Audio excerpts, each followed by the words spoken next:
नमस्कार भक्तजनों, आज मैं आपको सुनाऊंगी जितिया व्रत कथा। आरंभ करने से पहले आप मेरे चैनल हिंदू राष्ट्रीय व्रत त्योहार को सब्सक्राइब जरूर कर लें।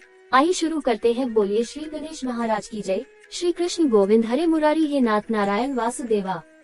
जितिया व्रत कथा। पौराणिक कथा के अनुसार एक बार एक गरुड़ और एक मादा लोमड़ी नर्मदा नदी के पास एक जंगल में रहते थे। दोनों ने कुछ महिलाओं को पूजा करते और उपवास करते देखा और खुद भी इसे देखने की कामना की। उनके उपवास के दौरान लोमड़ी भूख के कारण बेहोश हो गई और चुपके से भोजन कर लिया। दूसरी ओर चील ने पूरे समर्पण के साथ व्रत का पालन किया और उसे पूरा किया। परिणाम स्वरूप लोमड़ी से पैदा हुए सभी बच्चे जन्म के कुछ दिन बाद ही खत्म हो गए और चील की संतान लंबी आयु के लिए धन्य हो गई। इस कथा के अनुसार जीमूतवाहन गंधर्व के बुद्धिमान और राजा थे।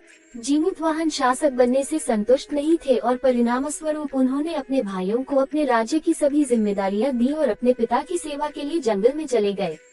एक दिन जंगल में भटकते हुए उन्हें एक बुढ़िया विलाप करती हुई मिलती है। उन्होंने बुढ़िया से रोने का कारण पूछा। इस पर उसने उसे बताया कि वह सांप नागवंशी के परिवार से है और उसका एक ही बेटा है। एक शपथ के रूप में हर दिन एक सांप पक्षीराज गरुड़ को चढ़ाया जाता है और उस दिन उसके बेटे का नंबर था। उसकी समस्या सुनने के बाद जीमूतवाहन ने उन्हें आश्वासन दिया कि वह उनके बेटे को जीवित वापस लेकर आएंगे।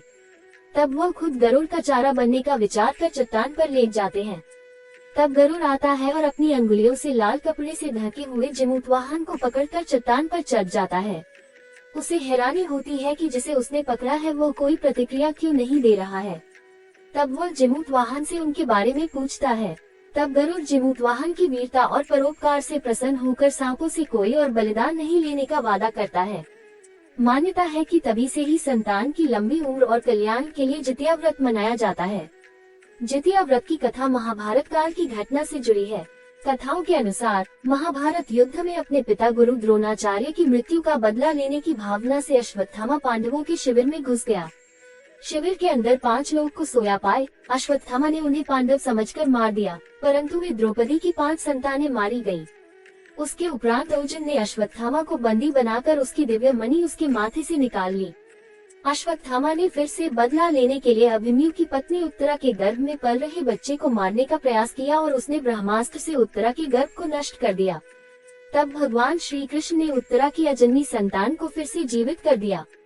गर्भ में मरने के बाद जीवित होने के कारण उस बच्चे को जीवित पुत्रिका के नाम से भी जाना जाता है। तब उस समय से ही संतान की लंबी उम्र के लिए जितिया का व्रत रखा जाने लगा। अगर आपको ये कथाएं पसंद है तो कृपया शेयर, लाइक या कमेंट जरूर करें। चैनल को सब्सक्राइब अवश्य कर लें। मिलते हैं अगली कथा के साथ, तब तक के लिए धन्यवाद।